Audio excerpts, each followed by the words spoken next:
Ceci est un livre audio autogénéré par Google. Premier carnet.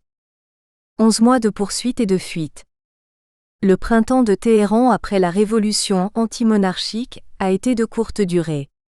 Une fois au pouvoir, Khomeini a d'abord ciblé ses opposants politiques, les médias et la liberté d'expression.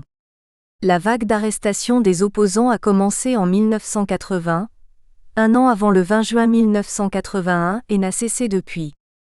D'abord, les Hezbollahi attaquaient avec des poignards, des coups de poing américains, des chaînes, des nunchakus et des gourdins et blessaient tout le monde. Puis les organes officiels de répression comme les padarans, les comités, le parquet de la révolution islamique et d'autres intervenaient et arrêtaient les blessés. Puis ils nous arrachaient les journaux que l'on distribuait et les déchiraient sous nos yeux parce qu'ils dénonçaient les exactions de leurs chefs et patrons. Comme des milliers de sympathisantes des Moudjahidines du peuple, OMPI, nous subissions 2 fois plus de pression, de coups et de restrictions, car sous le régime de Khomeini, être une femme était un délit. Les criminels qui vouaient une haine sans nom aux femmes se défoulaient avec sauvagerie en les harcelant. Par exemple, ils déchiraient les vêtements des filles dans la rue ou leur arrachaient le foulard, une façon de les humilier. De plus, dans la famille, nous les filles moudjahidines, nous devions affronter nos frères et nos pères. Il y avait toujours des disputes à la maison.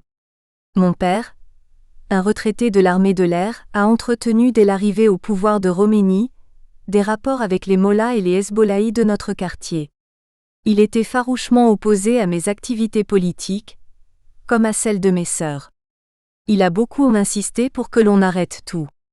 Des altercations éclataient pratiquement tous les jours à la maison, et notre père menaçait de nous couper les vivres et de nous jeter à la rue. Parfois même il nous battait, et nous devions justifier chacune de nos sorties. Certaines de mes amies souffraient des mêmes problèmes. Je me souviens de l'une d'elles qui menait avec nous des activités politiques. Presque tous les jours son mari, qui était proche du Hezbollah, la battait et la menaçait de mort. Elle portait des traces de coups sur le corps, mais refusait d'arrêter. D'autres connaissaient ses déboires avec leurs frères. Le printemps 1981 s'était révélé difficile. On ne pouvait plus vendre les journaux du mouvement dans la rue ni tenir de stand, car immédiatement les Hezbollahi nous attaquaient et nous lynchaient.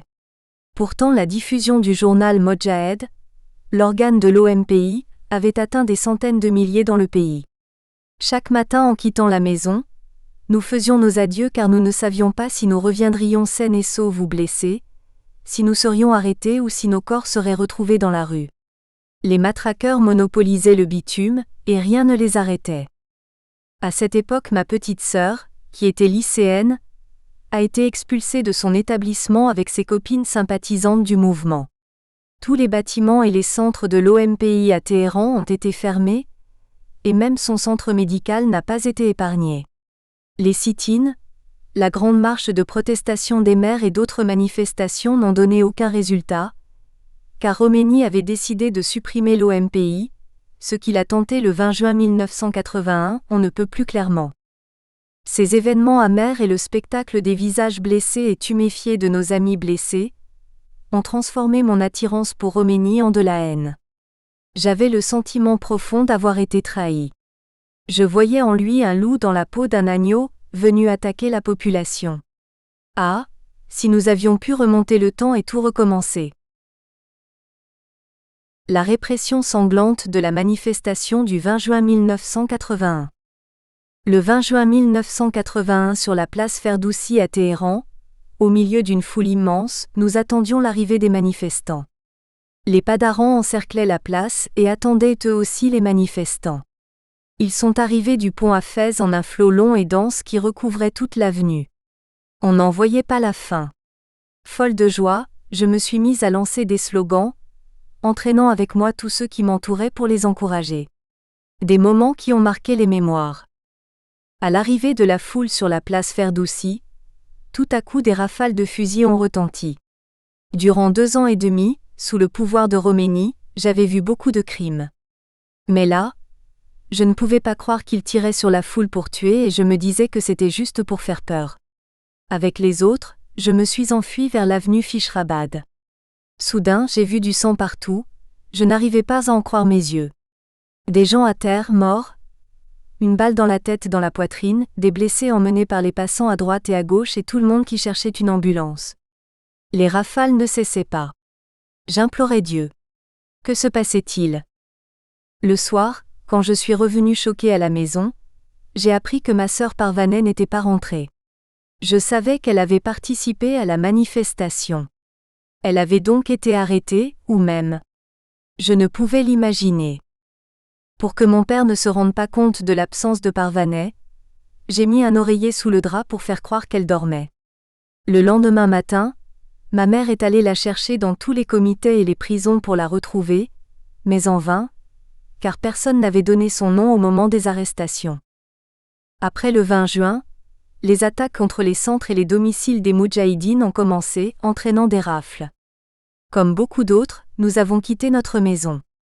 Je suis allée chez mon oncle puis, sur le conseil d'une copine de l'organisation, Farideh, je suis allée chez un sympathisant qui avait une petite maison dans la banlieue de Téhéran et j'y suis restée quelques mois.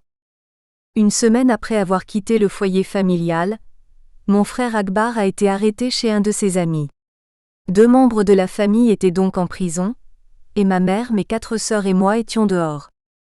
Les jours étaient difficiles, nos hôtes, un couple avec 3 enfants, avaient de la peine à joindre les 2 bouts, alors ma sœur aînée Farzaneh a décidé de travailler pour les aider. Puis, les conditions se sont encore aggravées.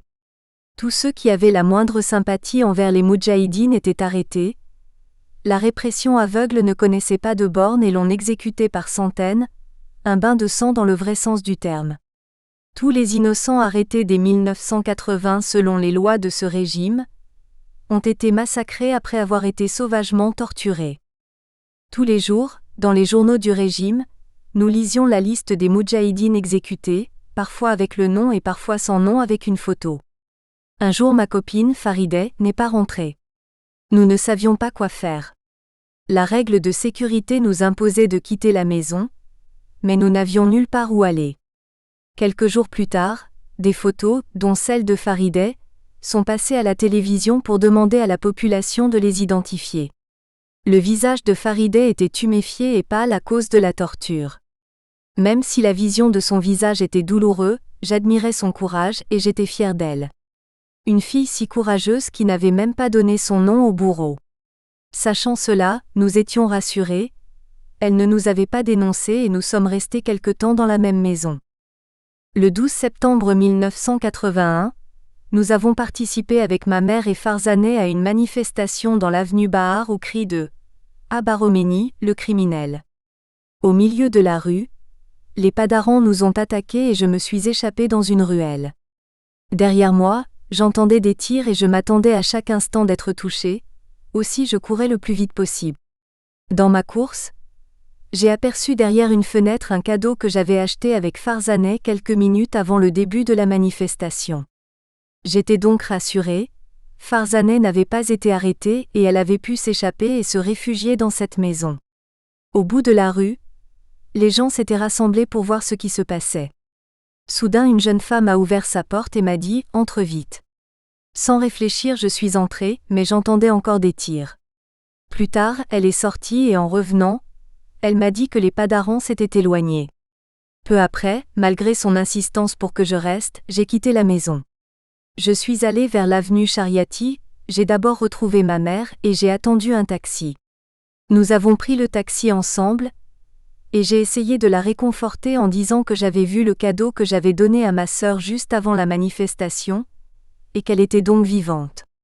Ma mère n'a rien dit. Elle était inquiète. Si Farzaneh était prise, ce serait son 3e enfant arrêté dans les manifestations. J'ai dit à ma mère, « Ne t'inquiète pas, Farzaneh est sans doute allée chez une amie. » Ma mère gardait toujours le silence. Ce soir-là, je n'ai pas pu fermer l'œil car si ma sœur avait été arrêtée, nous devions quitter la maison et nous n'avions nulle part où aller. Le lendemain matin, ma mère m'a dit avec calme que Farzaneh avait été prise. Pendant la manifestation, lors de sa fuite, ma mère était entrée dans un magasin et de là, elle avait assisté à son arrestation.